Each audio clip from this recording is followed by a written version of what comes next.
मेला चित्रपटातील तर हे तुझे गीत वाचा या गाण्यावर रील बनवत असताना परभणीच्या 4 विद्यार्थ्यांच्या गाडीचा अपघात होतो व त्यात दोघांचा नाम सप्टेंबर 2024 मध्ये उत्तर प्रदेशच्या लखीमपूर जिल्ह्यातील रेल्वे रुळावर रील करत असताना एकाच कुटुंबातील तिघांचा अंत होतो. तर जुलै 2025 मध्ये कराडच्या पाटील येथे रील बनवण्यासाठी कारचा धोकादायक स्टंट करत असताना साहिल नावाच्या युवकाची कार 372 कोसळली. मन सुन्न झालंय. मागील 3 वर्षाच्या या घटना म्हणजे सोशल मीडियाच्या अतिवापरानं घेतलेले बळी आणि म्हणूनच या सोशल मीडियाच्या अतिवापराचा घटना बातम्या मानते. नमस्कार, मी कोणाचा टीव्ही प्रस्तुत करतो. मी तुम्हाला विषय सांगत करते आजची तरुण पिढी आणि सोशल मीडियाचा अतिवापर. मित्रांनो, विषयाला सुरुवात करत असताना मला सर्वप्रथम तरुण म्हणजे नेमकं कोण हे स्पष्ट करावं वाटतं. भारताचा राष्ट्रीय युवा धोरण 2010 15 ते 29 वर्षाच्या व्यक्तींना तरुण असं संबोधलं जातं. ओके, एपीजे अब्दुल कलाम म्हणतात तरुण म्हणजे वयाची अवस्था नसून ते अफाट उत्साह, न संपणारी ऊर्जा व राष्ट्रासाठी काहीतरी भव्य करण्याची तीव्र इच्छाशक्ती होय. स्वामी विवेकानंद म्हणतात युवा हा शब्द उलट केला तर तो वायू असा होतो. जर वायू निशांतीने झाला तर तो विध्वंसक चक्री असा होतो, पण तोच वायू ऑक्सिजन रूपाने प्राणवायू होऊन समाजाला जगवतो.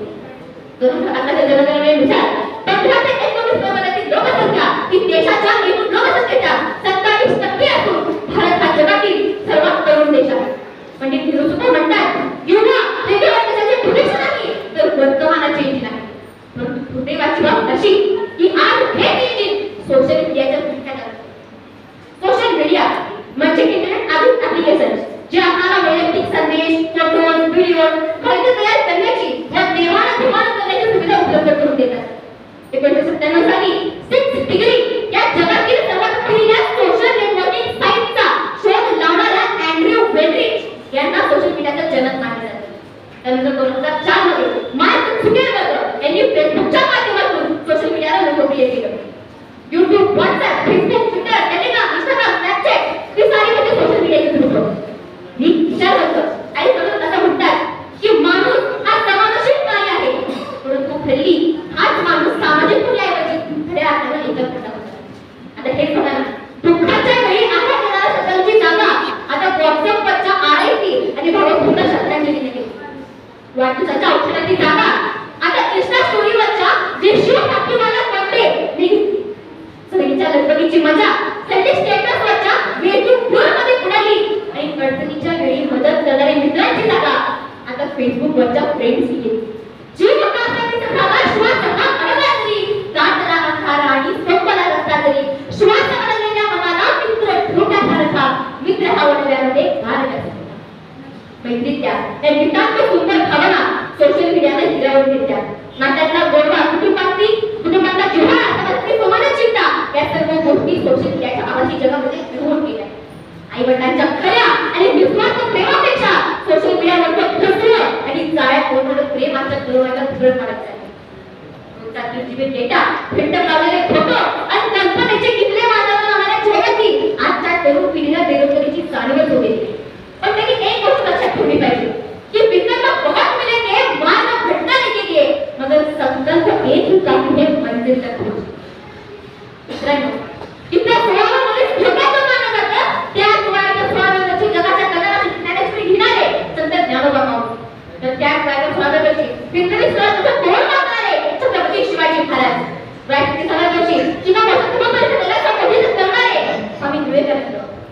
वयाच्या 23 वर्षी एक दिनांक जिंदगात होत पासावर चढलेले भगतसिंग. काळाच्या काळात गरिबीचे संघर्ष करून विसायला ठरलेले एपीजे अब्दुल कलाम. तर वयाच्या 18व्या वर्षी जगात ठरलेले टी मुकेश आणि दिव्यांचे सुसंगे प्रतिबळ पडले. वयाच्या 16व्या वर्षी आंतरराष्ट्रीय क्रिकेटमध्ये पदार्पण करून जागतिक विक्रम करणारे मास्टर ब्लास्टर सचिन तेंडुलकर. ते उदाहरण आपल्याला हे सांगतात की स्वार्थ सोडून राष्ट्राचं जगला पाहिजे, तर देशाची प्रगती ही रस्त्याची किंवा इमारतीची मोजणी नसून सर्वांच्या चारित्र्याची मोजणी आहे. म्हणूनच अमेरिकेचे माजी राष्ट्राध्यक्ष बराक ओबामा म्हणतात a great nation is not defined by its borders but by the character of its youth and nobility of society. तर एनसीपीच्या 2021च्या अहवालानुसार सोशल मीडियाच्या अतिवापरामुळे सायबर गुन्ह्यामध्ये 21% वाढ झाली. चिंता आणि नैराश्याच्या गतीत अडकून मानसिक आरोग्य बिघडत चालले, तर झोपेच्या वेळापत्रक बिघडल्यामुळे